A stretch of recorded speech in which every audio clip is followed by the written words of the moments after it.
Look at him, 40 years old and still can't afford a proper suit. Mark sneered, his voice amplified by the sudden hush around the banquet hall, laughter rippling in waves from every corner. The champagne glasses clinked like tiny bells mocking me, and for a moment all I could hear was the echo of my own pulse in my skull. My wife, Emily, stood just a few feet away, frozen in her navy blue dress, her eyes darting between me and him as if weighing where to place her loyalty.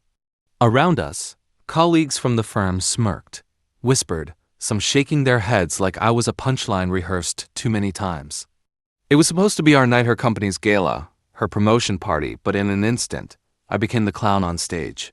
My name is Daniel Carter. I'm 43 years old, born and raised in Columbus, Ohio. And while most people here only saw a man standing stiff in an ill-fitting jacket, they had no idea what else I carried. A piece of knowledge I'd kept tucked away for months, a secret advantage I swore I'd only use when the time was right. I felt its weight even now, humming like a quiet engine in the background, reminding me that tonight wasn't the end. It was the beginning. Emily's boss, Gordon Reeves, barked out a laugh, his thick neck gleaming with sweat under the stage lights, and clapped Mark on the back as if rewarding a good dog. Bystanders chuckled, some looking at me with pity, others with open amusement. The cruel thing about humiliation is that it doesn't land on your shoulders alone. It spreads like wildfire, catching in the eyes of everyone you love, everyone you hope to impress. I saw it in Emily's trembling lips, in the way she didn't move toward me. And I hated myself for still wanting her to. But humiliation sharpens more than it wounds. Inside, a voice whispered, "Remember every smirk. Remember every word. You'll use all of this." I forced a smile, the kind that tightens your jaw until it aches. "Funny thing about suits," I said, keeping my voice level. "It's not the thread count that defines the man." The line hung in the air, but it wasn't enough to erase the sting, not enough to soften Emily's silence. The waiter set down a tray of deviled eggs nearby, her favorite, something she always insisted belonged at every party, no matter how upscale. She told me once, half joking, that it was her way of grounding fancy people with something humble. I looked at those eggs now, glowing under the crystal chandelier, and felt an odd shiver run through me. A silly dish, a harmless tradition, but it would become the thing I remembered most from this night. It would be tied to everything that followed. Mark smirked wider, knowing he had the crowd. "Sure, Danny boy. Keep telling yourself that when you're back in your cheap pickup, counting coupons." More laughter. Emily flinched like the sound itself was a knife. I wanted to scream, to tear the smugness off his face, but rage is like electricity. You have to learn where to ground it, or it burns you alive. So instead I let the silence stretch. Let them think they'd won, because part of revenge is patience. And patience, I had learned, was my sharpest weapon. Hours later, when the gala wound down and guests staggered toward the bar for one last round, I caught Mark's hand brushing Emily's waist as they whispered near the balcony. My gut turned cold. He leaned too close. She didn't move away fast enough. It wasn't the first time I'd seen the tension between them, but tonight the lines blurred past suspicion into betrayal. I walked out before they noticed me, the Ohio night pressing against my chest, the parking lot buzzing with moths circling yellow lamps. I gripped the steering wheel of my old Ford and sat there for 20 minutes, replaying every humiliation, every flicker in Emily's eyes. And in the quiet, one thought crystallized: this isn't over. They don't know what's coming. Before we get deeper into this story, make sure you're subscribed. And tell us in the comments where in the world you're listening from. The days after the gala were painted in strange shades of silence. Emily and I moved like actors hitting marks in a play, smiling at neighbors, laughing at the right moments, but in our kitchen the air hung heavy with unsaid things. I could smell Mark on her sometimes, though she denied it, her tone sharp and brittle. Betrayal has a scent. It lingers on clothes, on hair, in the pauses between words. At work, I buried myself in spreadsheets, contracts, long hours under fluorescent lights, but beneath it all, I kept circling back to that one thought, the secret advantage, a technicality most people wouldn't notice. Something tucked away in company records, something I'd stumbled on by accident months ago. I hadn't told Emily about it. Hadn't told anyone. It wasn't worth anything yet. One night, as she showered, I checked her phone. Not because I wanted proof my gut already knew, but because I needed leverage. And there it was. Messages from Mark, dripping with the kind of arrogance only men who think they've stolen something truly important can write. You deserve better than him, one read. Another. Last night was just the start.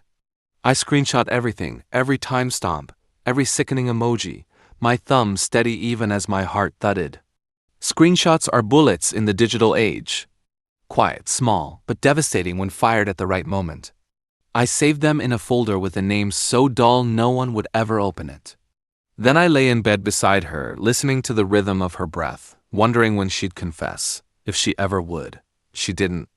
Weeks stretched, tension rising like pressure in a sealed jar.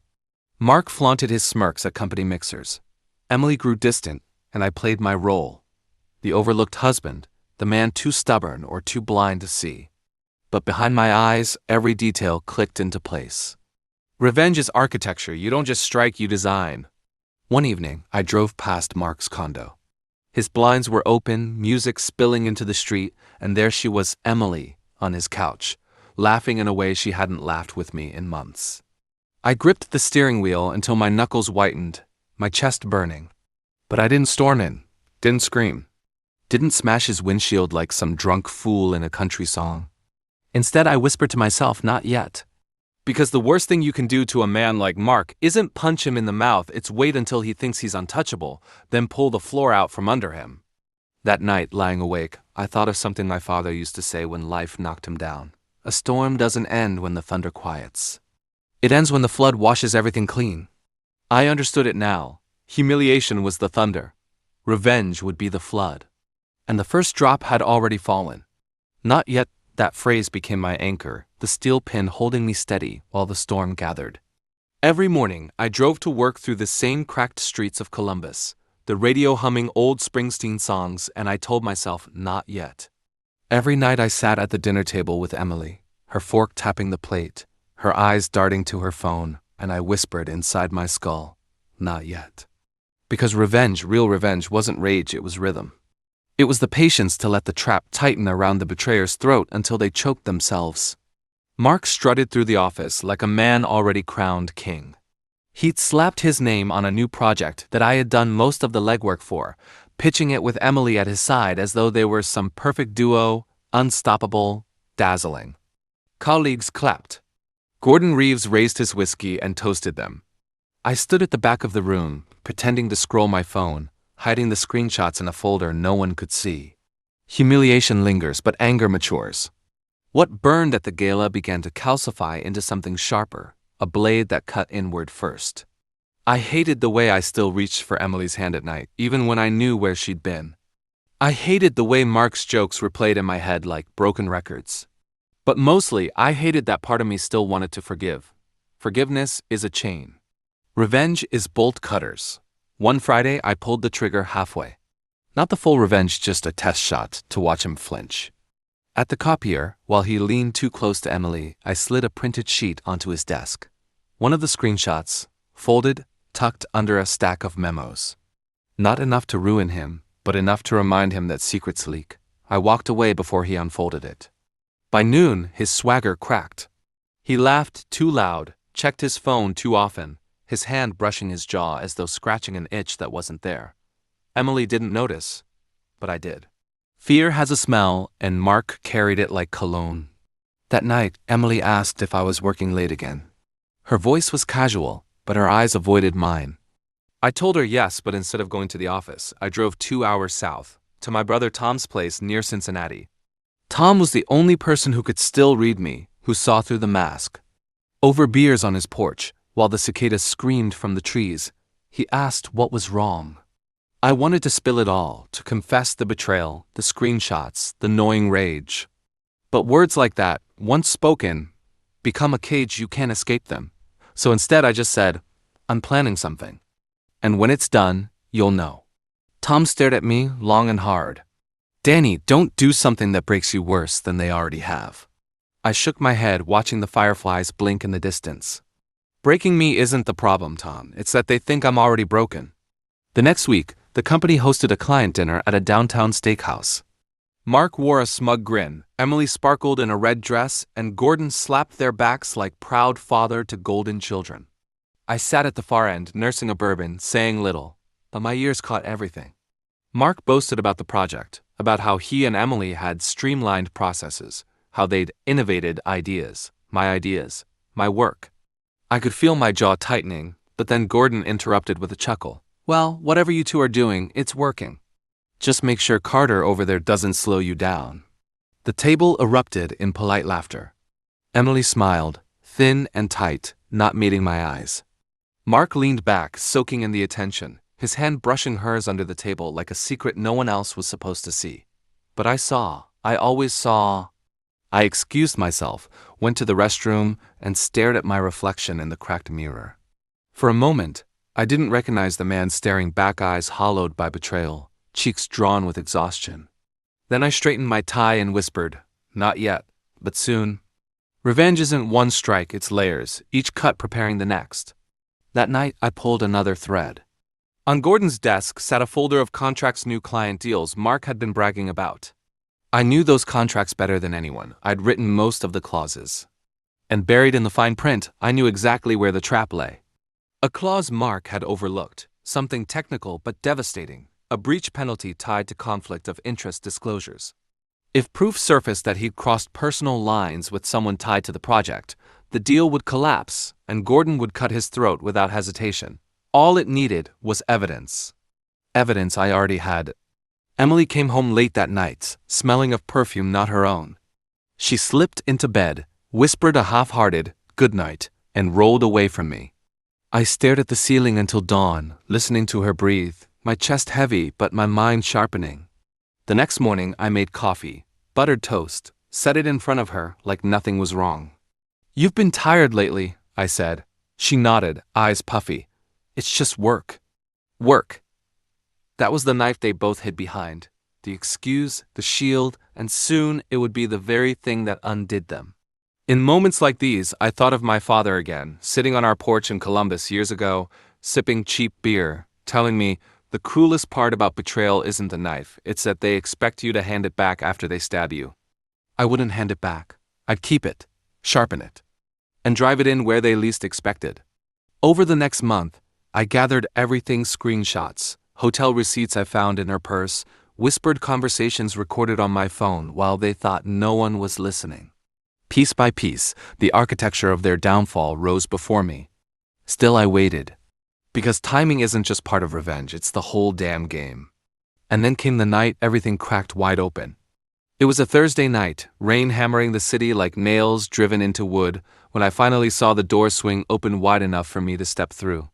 Emily had told me she was working late with Mark again, another urgent deadline, another excuse carved out of thin air, but I already knew where they'd be. Patterns always betray people before secrets do. I parked 2 blocks from the Marriott downtown, engine idling, headlights off, watching the glass doors slide open and shut as umbrellas darted in and out. And then they appeared: Mark in his tailored gray suit, Emily in her black trench coat, their hands brushing before she pulled away too quickly, as if the world might be watching. The world was watching. I was watching. My phone camera rolled quietly in my lap. When you're betrayed, the first instinct is to scream the truth. But truth screamed in anger is dismissed as bitterness. Truth documented, framed, timed, as evidence. That's justice. I captured it: all their glances, their hesitation, the way Mark touched her back as they walked into the rain-soaked night. Every second etched into pixels I would later weaponize. My chest burned, but I forced myself to stay still. The man inside me wanted to confront them, to shatter the glass, to drag them both into the street. But the strategist inside whispered, not yet. Patience. Timing. They disappeared into the parking garage and I let the Ford's engine growl back to life. I didn't follow them. I didn't need to. By then, I had everything. The screenshots, the receipts, the recordings, and now the video. The noose was tight. I only had to pull. The following Monday, Mark strutted into the office with the arrogance of a man who thought the world bent for him. Emily trailed him, careful not to touch, careful not to let the whispers become undeniable. But whispers don't matter when you've got proof. Proof turns whispers into gunfire. I waited until the quarterly board meeting. Gordon Reeves sat at the head, fat fingers drumming the mahogany, while Mark presented the innovation project with Emily at his side. Slides clicked, numbers glowed, applause murmured. And that was when I stood. Gordon, I said evenly, sliding a folder onto the table. Before we approve any more of Mark's contracts, you'll want to see these disclosures. The room went silent. Mark froze. Emily's eyes widened, darting to me, then to him. Gordon frowned, flipping open the folder screenshots, receipts, recordings, all printed and organized. At the back, the video still frame. Mark and Emily under the rain, his hand on her back, time-stamped, undeniable. This, I continued, violates conflict of interest clauses in 3 active contracts. If our clients see this, we're in breach. Penalties are steep. Mark lunged for the folder, but Gordon's hand slammed it shut before he could. The old man's face turned purple with rage. "Get the hell out of my office," he barked at Mark, spittle flying. Emily's lips parted, trembling, but no words came. And just like that, the trap snapped. Mark stammered excuses, tried to paint me as jealous, bitter, unhinged. But contracts don't care about feelings. Clauses don't bend for charisma.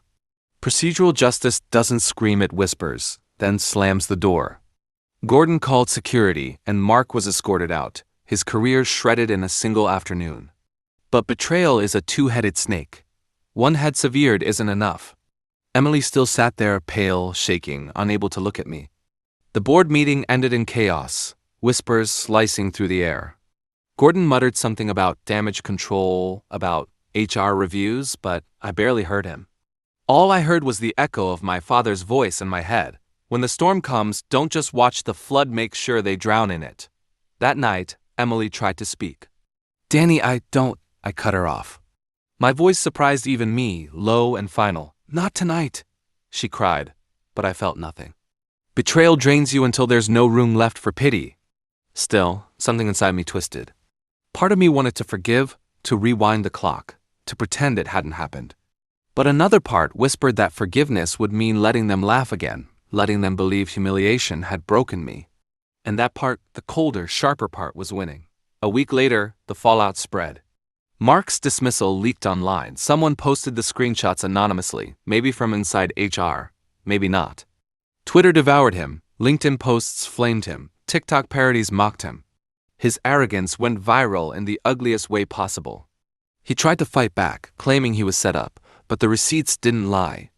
The internet is merciless. It doesn't just expose, it magnifies.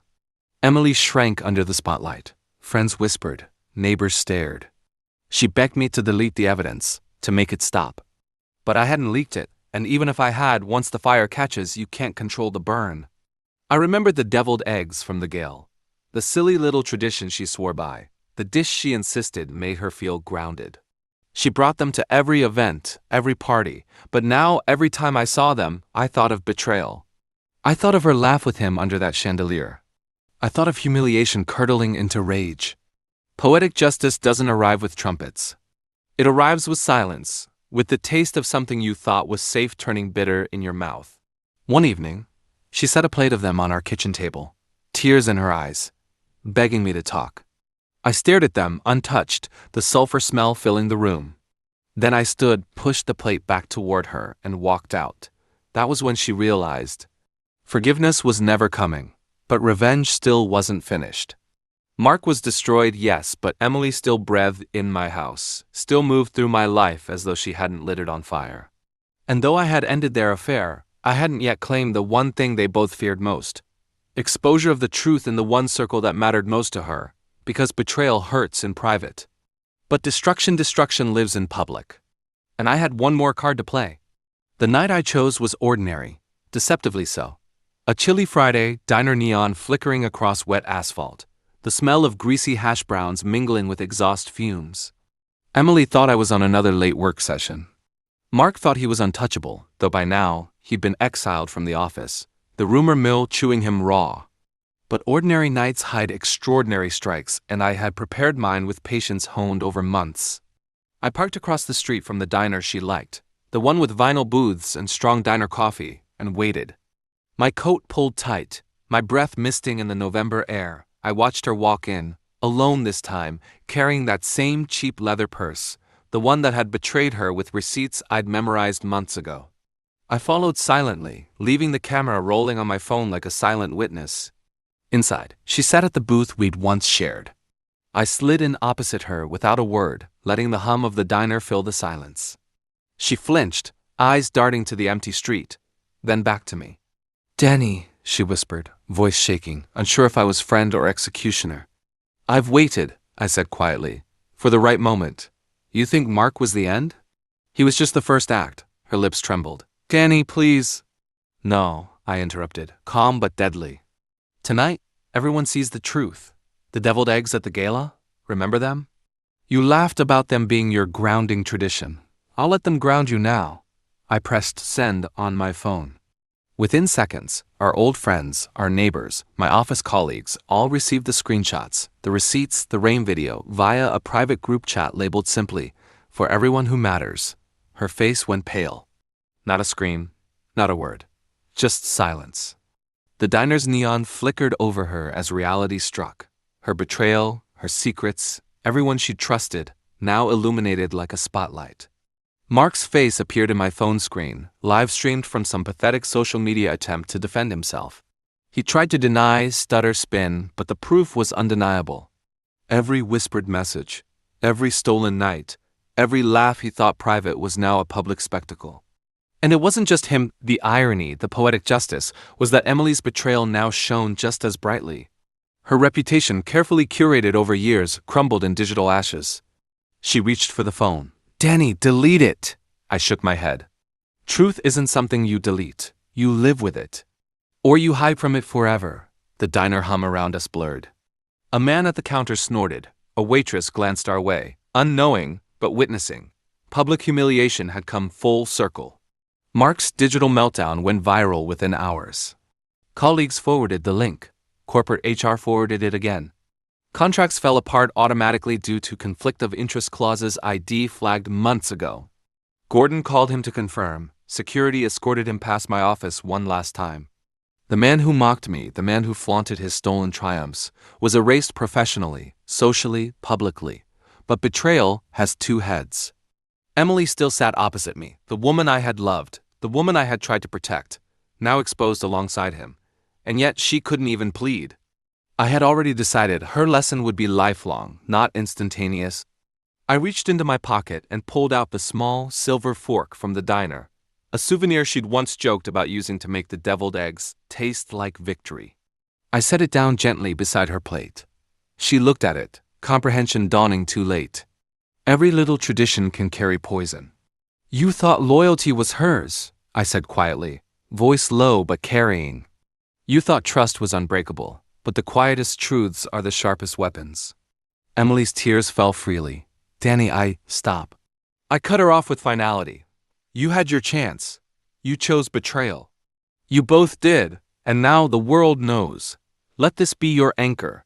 I rose, slid out of the booth, and left the diner. Outside, the cold air cut through my coat. I didn't look back. The city lights reflected on wet pavement, reminding me of every rain-soaked night I had spent planning this moment. Each drop of water had mirrored the patience and focus I had cultivated. Walking to my car, I thought of what my father always said about life in Columbus. Sometimes the only justice you get isn't in court. It's the look in their eyes when they realize you were never the fool they believed you to be. I felt that justice in my chest, not triumph, but clarity. By the time I reached my Ford, my phone buzzed a flood of messages from people who had witnessed the exposure online. Reactions ranged from horror to awe, but all carried the same recognition: the tables had turned. Mark and Emily's carefully constructed worlds lay in ruin. And me? I drove away quietly. No cheer, no fanfare, just the hum of the engine and the snow starting to fall lightly on the windshield, dusting the street like powdered sugar on betrayal. I stopped at a diner outside the city for coffee, black, bitter, grounding. I watched through the window as the world moved on, some oblivious, some whispering about the chaos I had orchestrated. And I understood something profound. Revenge doesn't heal the heart, it sharpens it. It doesn't restore what was lost, it teaches what can never be lost again. Vigilance, self-respect, and the quiet satisfaction of precision. Emily's face appeared in a social media snippet later that week, eyes hollow, smiling politely at an event she no longer controlled. Mark's LinkedIn profile was wiped clean. His Twitter had imploded. And in my mind, the deviled eggs still sat, bitterly ironic, a symbol of the small, domestic things that can carry immense weight when tied to human treachery. I poured the last of my coffee, staring at the steam rising, thinking, life teaches only those willing to learn, and the lesson is often harsh. Humiliation may be fleeting, but consequences linger. Betrayal may wound deeply, but timing and patience will always carve a path to justice. And for anyone who still believes loyalty can be betrayed without cost, I leave this. Life doesn't forgive ignorance. It punishes oversight. And when the storm finally arrives, it's not the thunder you'll remember, it's the flood that washes everything clean. I finished my coffee, left a tip, and walked into the cold night, knowing one truth above all. Scars remain, but wisdom survives. Every betrayal had been accounted for. Every advantage earned, every lesson learned. And in that quiet victory I understood. Dignity isn't taken back, it's quietly reclaimed step by step in the exact moment when the betrayer believes they've already won. If this story resonated with you, please give it a thumbs up and subscribe. It helps us share more true stories like this.